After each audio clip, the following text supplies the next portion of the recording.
Hello, everyone.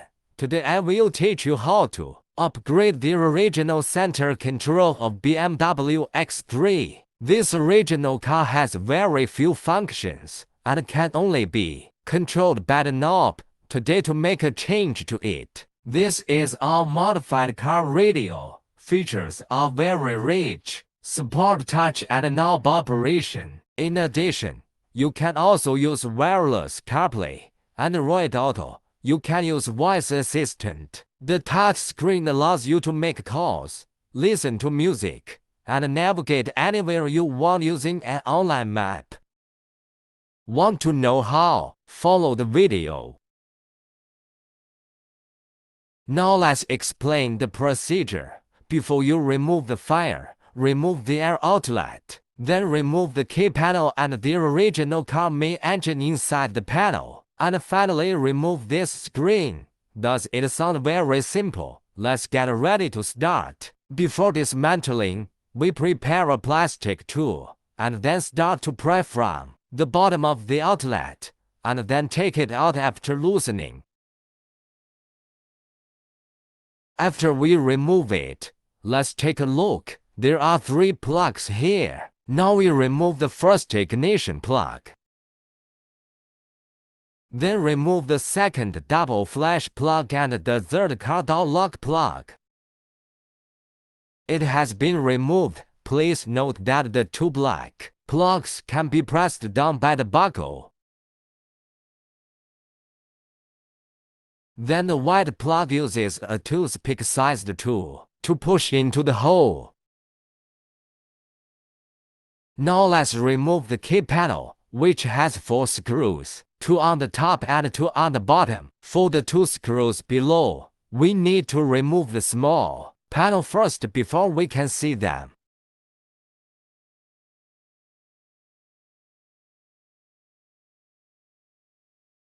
Now we start to loosen the screws.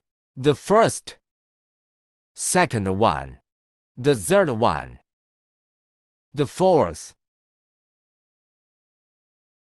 Now let's remove the button panel, pick it up, and look at the 2 plugs on the back. We can remove the plug by pulling up the pull rod on the plug, and the other one does the same.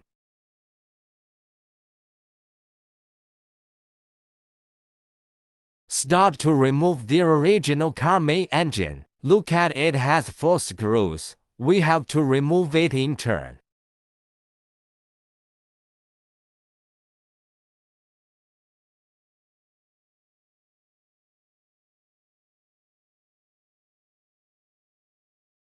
Start to remove the original car main engine. Look at it has 4 screws. We have to remove it in turn. Here we just need to remove the power plug from the main engine.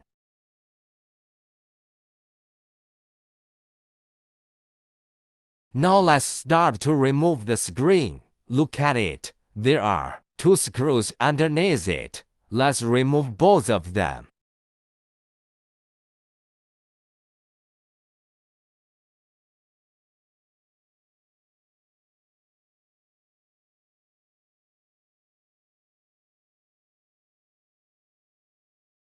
Then take this screen off and observe. It only has an LVDS plug. We just take it off. This one has some extra tight plugs, so we have to press the clasp and pull it out.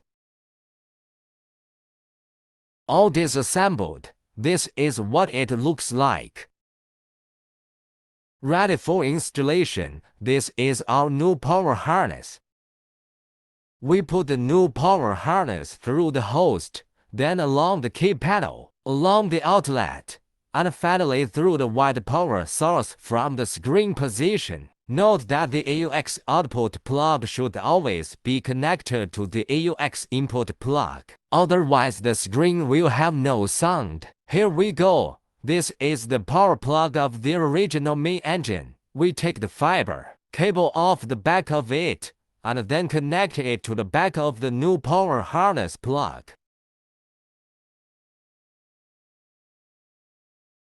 Then connect this plug to the main engine of the original car. Note that the position should be aligned.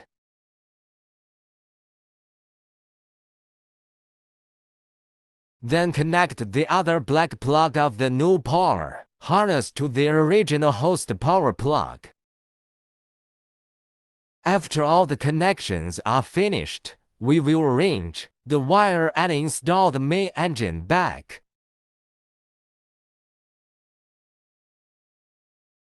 Then we reattach the 4 screws of the main engine.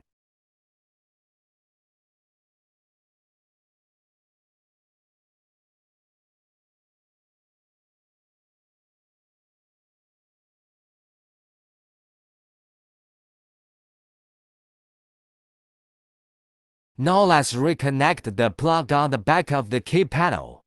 We pull the pull rod of the plug down, and then connect the corresponding jack according to the color of the plug directly into it.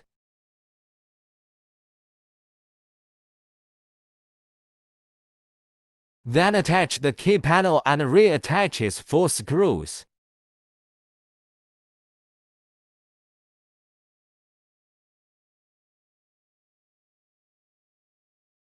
Then reinstall the bottom panel. Here we need to line the hole of the buckle and press in with appropriate force.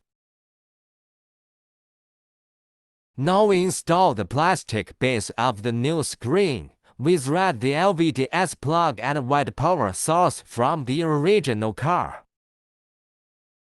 Then we install the upper part of the base first, and then press down with appropriate force to make the base fit perfectly.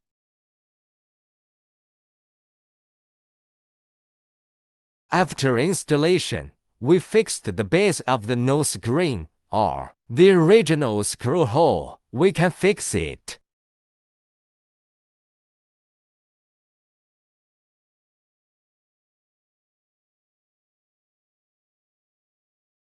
Now we reattach the 3 plugs on the air outlet panel.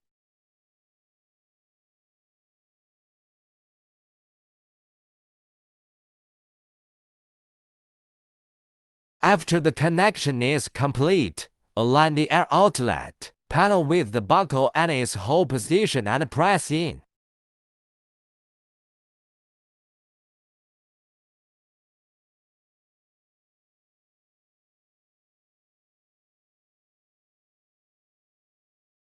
OK, start to install the screen. We connect the LVDS plug and the white electrical source separately according to the shape of the jack. Then, align the buckle on the back of the screen with the slot on the base, and press down the screen to fix it.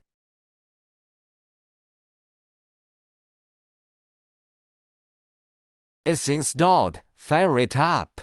You can see that the boot response is very rapid. Before you experience the new car radio, we have to debug it first. This one retains the original car system. We have to set the resolution of the original car system first. We go to the factory settings, enter the password, scroll down to select the resolution settings, and then select the corresponding properties of your car. The first time to install the Android car radio, we listen to the music has no sound. We need to set it. We enter the original car interface, find the multimedia settings, find the external sound, select AUX input and click OK. Once set up, we can enjoy the Android car radio. Its features are particularly rich. You can use Bluetooth phone, use the dashboard, use DSP to adjust the tone, but also listen to music online and so on. We make a Bluetooth call through the touch screen, adjust the volume with steering wheel buttons, and then answer and hang up. Now back up and try it. Good job, no problem. Then open the car door and a security alert will appear. OK, the video is almost over. There are many other features for you to experience.